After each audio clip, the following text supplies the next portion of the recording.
Hey guys, I hope that you guys are doing amazing wherever you are in the world. My name is Shikha and I welcome you to my channel. As always, I'm so grateful that you guys are listening, subscribing, and commenting. And of course, in this video, I'm going to speak to you guys a little bit more about meditation. One of the main reasons why I love meditation so much is because of one particular benefit that I've received from it that I didn't even know was a supposed benefit. Perhaps it is, and I'm sure scientists and researchers have done a lot of studies on this. But for me, it was the benefit of the year. It was the benefit of the decade, of the century. It's the reason why I would espouse or suggest meditation to every person on this planet, especially those who are suffering from anxiety. Now, I used to be an extremely anxious creature when I was younger.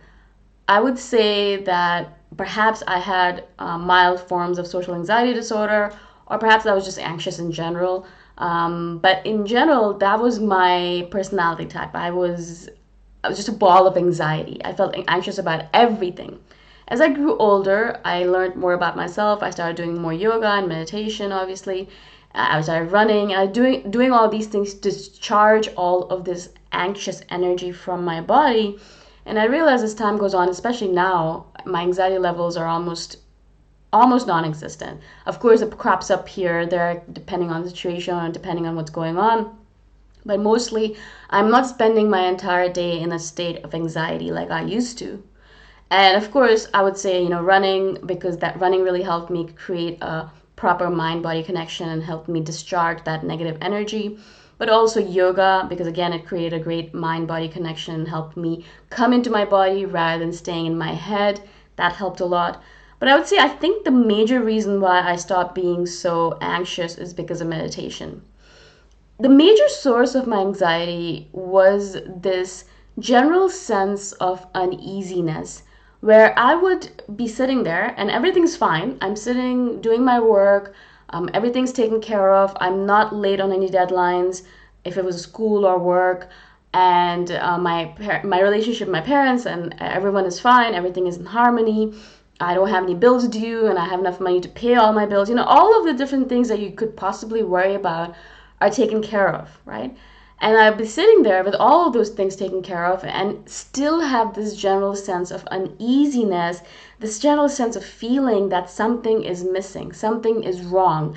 I don't know what's wrong, but there's something wrong and I need to figure it out, because if I don't figure it out, then my whole entire life is going to come tumbling down upon me, and this one thing is going to take over my entire life, and I'm never going to be able to be successful or do the things that I want to do with my life. I'm going to be destitute on the street. My parents are not going to be able to help me. My family won't be able to help me. And I'm going to have to give everything up because I'm going to be completely unsuccessful and I'm going to be bankrupt or whatever it might be, right? And so this general sense of uneasiness would just crop up at random times when I've really taken care of everything that I could possibly take care of. And I think that's where my general sense of control issues come from, because I need to make sure everything was under control. If I didn't, then my anxiety levels would grow even higher. I would get even more anxious about everything that's going on, right? And so, I do a lot of to-do lists. I'm always writing down things that I should be taking care of, taxes or other things like that. And I'm always writing them down, so I tick them off. And once I tick them off, I feel a little bit easy for a few seconds. And then again, I have this sense of, oh my God, I'm missing something. I'm missing something. I'm missing something.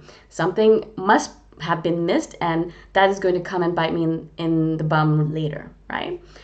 And so this is something that used to bug me and annoy me and really depreciate me, I think. It really just took away a lot of my energy and caused me a lot of mental exhaustion and physical exhaustion in the past. Because there is nothing specific that's causing you anxiety really in this situation. It's not a specific thing that you can pinpoint and say, okay, cool, yeah, this is it. And then I can do something about it. And then I can take action towards alleviating it. And then I can move forward and past this source of anxiety. It's not like that source of anxiety. It's not like, oh, I'm anxious because I have an exam coming up. All right, let me just study harder for it and let's see how the exam goes. And then if it doesn't go well, then maybe I can repeat the exam, right? Or yeah, I'm anxious because I had a fight with my sister and I'm just worried about it. And okay, that's fine. I'm going to message her and apologize because it was my fault. And then that's going to go away and everything's going to be fine. It's not like there's a source of anxiety that you can pinpoint and say, okay, cool, I can fix that. Because it's a generalized sense of uneasiness, basically there's nothing to pinpoint and there's nothing to fix, there's nothing to work upon, and you're just generally anxious because of nothing really, because of something perhaps that your mind thinks exists, but really there's nothing that you can pinpoint and say, okay, I can fix that, I can work on it, let me work on it, right?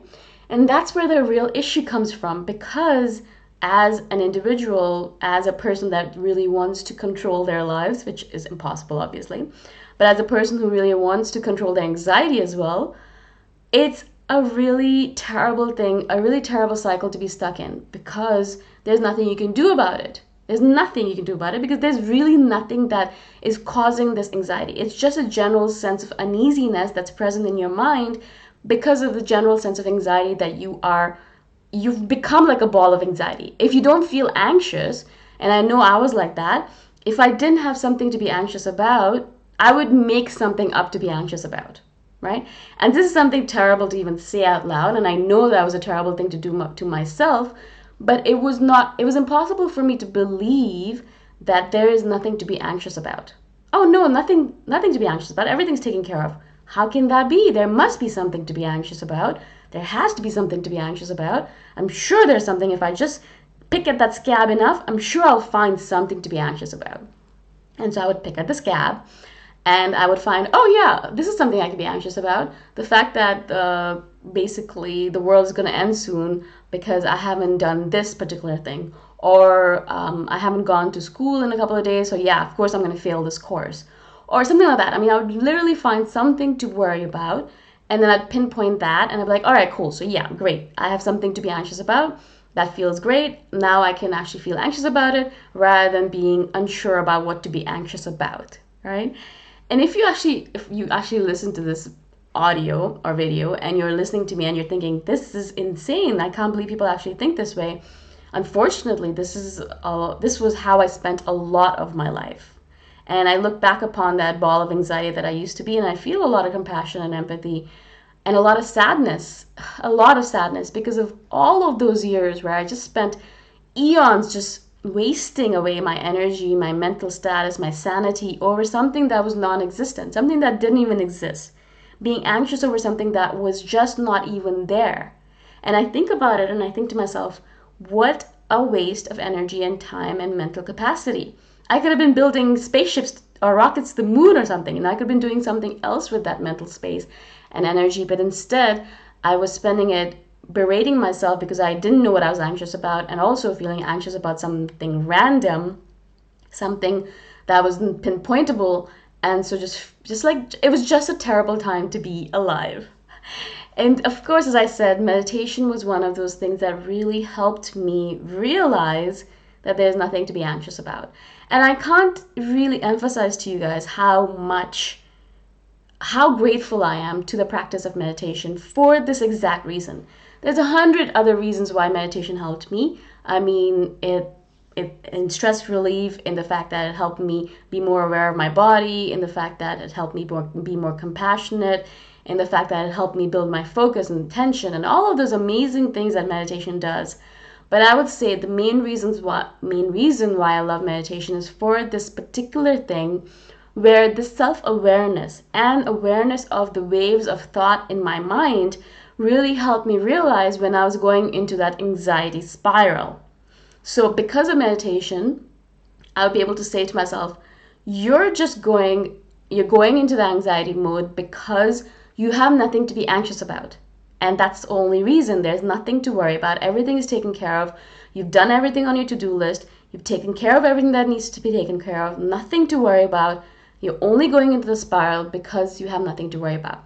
And just that self-awareness, that really extreme self-awareness, and that realization that, okay, it's fine. Don't worry about it. Everything's okay. You don't have to worry about anything. That really changed my perspective on anxiety and perspective on life.